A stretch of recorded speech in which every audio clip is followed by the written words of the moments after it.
already know what time it is.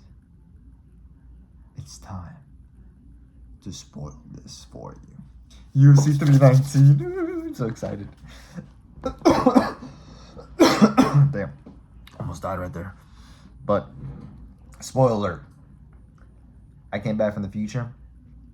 And I saw the main event. I didn't see the other fights, but I saw the main event. I already know who wins. I already know. So get your gambling, get your DraftKings, get your FanDuel ready, because I came back from the future and I know what's gonna happen. I was looking at this card. I didn't look at it prior.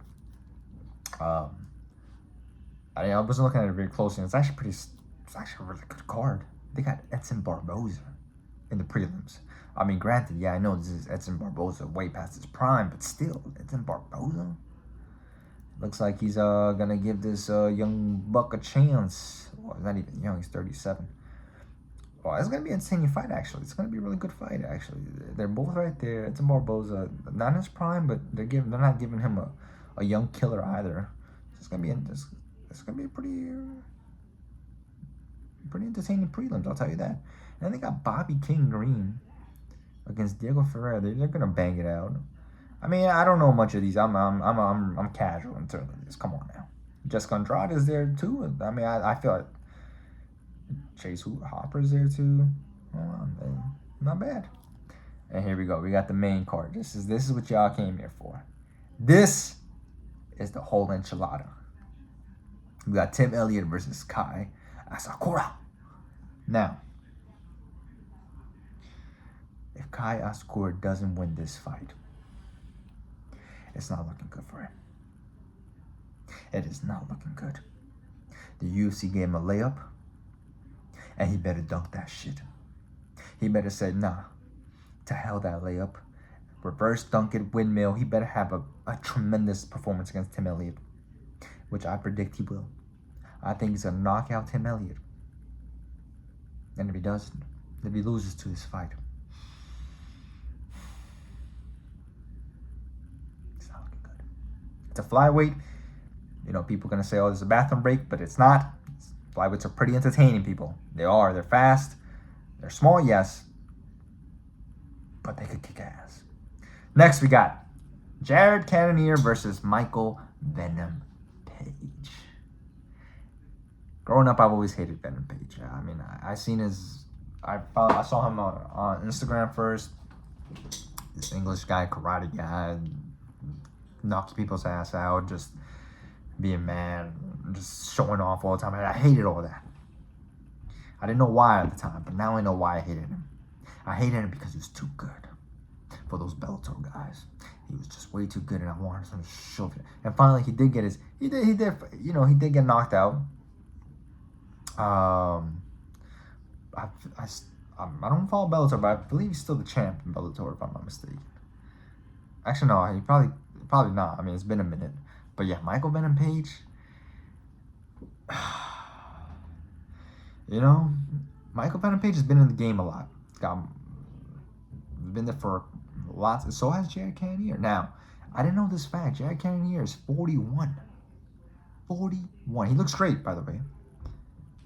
But also, you know, all these Bellator guys, one thing that they have is, yes, Bellator has great competition, true, but it's not the same echelon as the top of pretty much top of the UFC.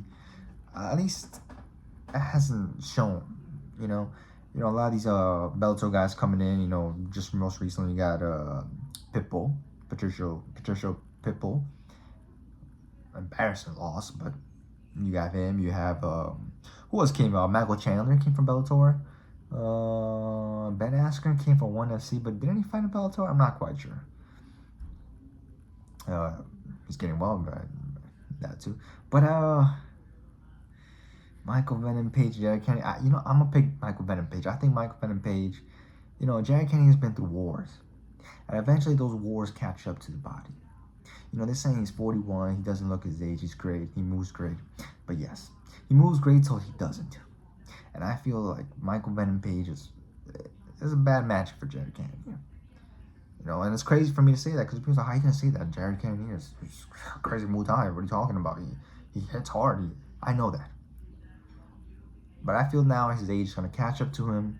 Michael Venom Page, even though he's up there in age too, he's no young buck, no spring chicken himself, but he's going to tag him, out tag. It's going to be an entertaining fight because Dragon Kennedy is going to go out there and throw bombs. But Michael Venom Page, I think he's going to outpoint him. I think it's going to be an entertaining fight. I think he pulls up the it's going to be a decision, I believe so. But I have Michael Venom Page winning. Next, we got Neo versus Carlos Pradas. We got this whole, the nerds, whatever you want to call them. I believe the nerds take the win this one.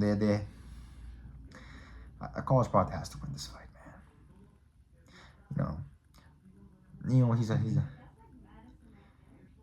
been there for a minute in the UFC, you know. Good fighter, create upsets. But they're giving this one to Carlos Pradas, man. He has to win this. If he doesn't win this, man, it's not looking good for the nerds. I'm sorry. They gotta get out of here. The Carlos Pradas has to win this fight. Next, we got the debut of Aaron Pico versus Murphy. Aaron Pico. They literally are giving Aaron Pico a place to really shine. Alrighty. I think they're done with Michael Chandler. They're out of the Michael Chandler business, and now they're going to go into Aaron Pico business. It makes sense. What, 145, 28 years old, in his physical prime. Damn. This is a tough one. Actually, there's no layup. This is no layup. 16-0. I haven't seen that much of Murphy, but 16-0, man. Damn, I have not heard about him. His last fight was against Josh Emmett. I've seen a few things, but I think Aaron Pico coming from the Bellator. Ooh, nah, you know what? That Bellator curse. I mean, Murphy's been through, I want to say, tough competition. And no, I want to say he has been through tough competition. Aaron Pico, they were going to give him most for it. Most for his first fight was crazy. I think UFC, the fact that they switched is something something's telling me the UFC. I think Murphy's opening as a favorite, if I'm not mistaken. I could be wrong. Damn, I don't know. I want to go with Murphy, but I feel Pico does get it done. But I'm going to go with my gut. I think Murphy. This one's tough. This one's really tough. This one's really tough. I seen Aaron Pico fight. I mean, oh my God. You know what? I'm going to go with the Bellator guy. I think the Bellator guy gets it done. I feel like, man, 28, come on, man. And I know he hasn't been seeing competitions with Murphy. I mean, he's fought Josh Emmett. He's fought, let's see, Dan Aggie. Nah, I got Pico, man. I think Aaron Pico wins this. Physical prime is fast. I've seen some fights. I seen Murphy. I actually did see the Josh Emmett fight. I think Aaron Pico wins this fight. I think he has to win this fight. I think they're UFC trying to build him up. Aaron Pico, just give me a banger, man. Just give me a banger. And now, the moment y'all been waiting for. DDP versus Hamza Chimaev. Hamza Chimaev versus DDP for the middleweight championship. Now, like I said from the beginning, I came from the future. I already know who won this fight. Spoiler alert. DDP wins this fight, 4th round. Yes, you heard it here. 4th round finish. He finishes Hamza in the 4th round. It's over. DDP wins this. Now, a lot of people have actually been leaning towards DDP. I don't know why this whole, because I remember like when DDP was fighting Strickland, everybody had Strickland, DDP, Izzy, everybody definitely had Izzy. Now everybody's leaning on DDP. Rightfully so. I mean, he's a champion. He's beat 2 champions. 2 top 5 guys. I mean, Izzy is one of the old times at middleweight. I mean, I'm not a big Izzy fan, but also I can't deny his greatness. I mean, he's up there, and he's made he's carried that middleweight for a period now. But here's the thing, though. Here's the thing where I was having a little bit of trouble. DDP, he did beat Izzy, but Izzy was coming off that Strickland lost. He was falling off a little bit right there.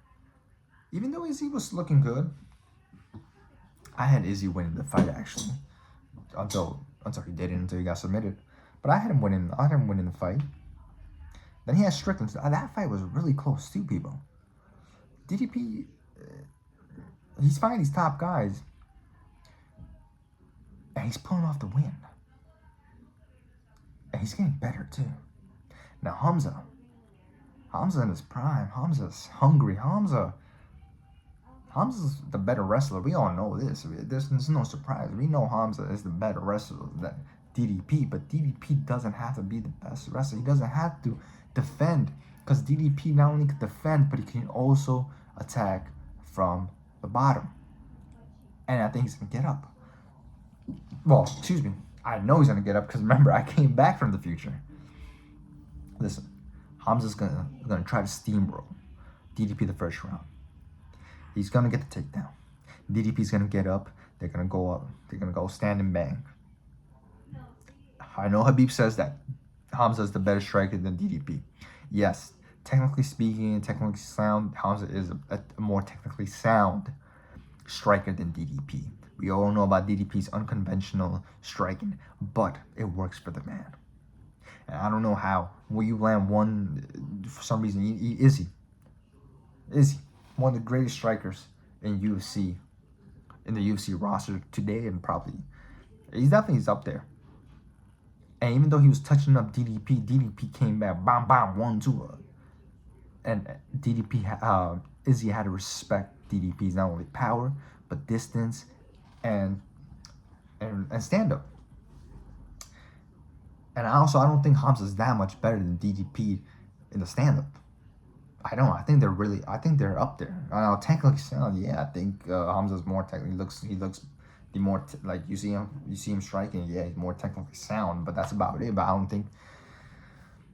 think he's a better striker. Like, if he is, it's not that much.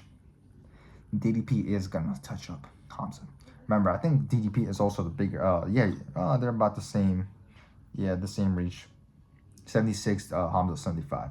Also, DDP is massive for 185 as well. So Hamza is not. This is one of the couple of times that Hamza is not going to be. I think the only time that Hamza was not the biggest fighter was against Usman. I think they were about the same size, I really want to say. Or even then, because Usman's not a 185er. Because they fought a 185er. Usman was not a 185er, so he wasn't even. He didn't have his body completely ready for 185. This time Hamza's not coming in as the bigger fighter. DDP is massive for 185. Yes, Hamza's gonna take him down, but DDP's gonna get up. And then Hamza's gonna go, second round's gonna happen. They're gonna bang a little bit. Hamza's gonna, once he gets the energy, like 10 seconds in, shoot. He's gonna get the takedown, and DDP's gonna get up. And then they're gonna bang, and then Hamza's gonna be like, "Whoa, this man's much stronger than I expected." DDP is massive for that weight class, and Hamza is just not gonna be able to keep him down. I know he's a elite wrestler. I know he's got all these accolades, all these wrestling accolades. Oh, he's the better. He's definitely there's no doubt about that. But DDP is massive. He knows. And people saying, "Oh, well, Whitaker took him down," and Whitaker's one of the smallest middleweights. True. And what did DDP do? He rode the wave. He didn't get flustered. And he finished Whitaker off. And remember, when Hamza fought Whitaker, I love Whitaker. One of my favorite fighters. But Whitaker's been through bangers. He's been through wars. Yoel twice. Izzy twice. Who was he? Didn't he fight? I'm brain freezing right now. But the point is, he's been through a lot of wars. He's been through a lot of fights, and he's been taken on. Even now recently with Hamza and RDR. Yeah. All I'm saying is that this wasn't the best Whitaker. DDP gets this done. 4th round. Finishes him off. Hamza's O disappears. DDP retains. Gonna move up 205 and try to fight his order. He's gonna wait for Alex Pereira and Magomed. Or there's a new contender out there, ladies and gentlemen. Fluffy. Anthony Hernandez, who just fought a tremendous fight. Now, does he deserve a DDP fight? I don't think so. But if he gets that before Imanov or Kai Brawl, I wouldn't be mad. But I think it would be too soon for the UFC. I think he's personally, I think he's 2 fights away. But it depends. If he fights Strickland, it's not gonna happen. But if he fights, well, in this case, Whitaker's not a good case. But if he fights, who's top right? I think Izzy, if he comes back, or if he fights RDR. If Fluffy fights any of those 3 people and has a tremendous performance, I think it's title shot after Imanov and Kai. But if he jumps them, if he gets that fight against RDR and has a tremendous performance, we could see him fighting that. We could see him fighting for the title very soon. Fluffy's no joke. But we have to see him fight against another top contender. He has what, 8 win streak. But, you know, Michel Pereira was a good win. But remember, he's 14. We had to see him fight again. I personally would like to see him fight more against the top 5. Just for him, I feel he's ready, but I feel like if he gets that one top 5 victory, I think he'll be ready for DDP. If you just throw him to DDP, I think DDP will, or Hamza, I think they both finish him. I mean, they're just, skill-wise, I feel they're better than Fluffy. Fluffy he definitely has the dog in him. He has the style to beat them both. But DDP and Hamza they have the experience. They have the skills. They've been there, done that. And Fluffy, I just want him to get that one more, just so you got that experience as well. I think it'd be an even matchup. Mind you, Fluffy's also an undersized man for both these guys, and eventually size does matter. Again, book it. Book it on your FanDuel's DraftKings. DDP gets the win, 4th round. Book it. Book it. I came back from the future. Bet the house. Okay, don't bet the house, but, well, I came back from the future. So, yeah, do whatever the fuck you want with this. Take care. Love y'all.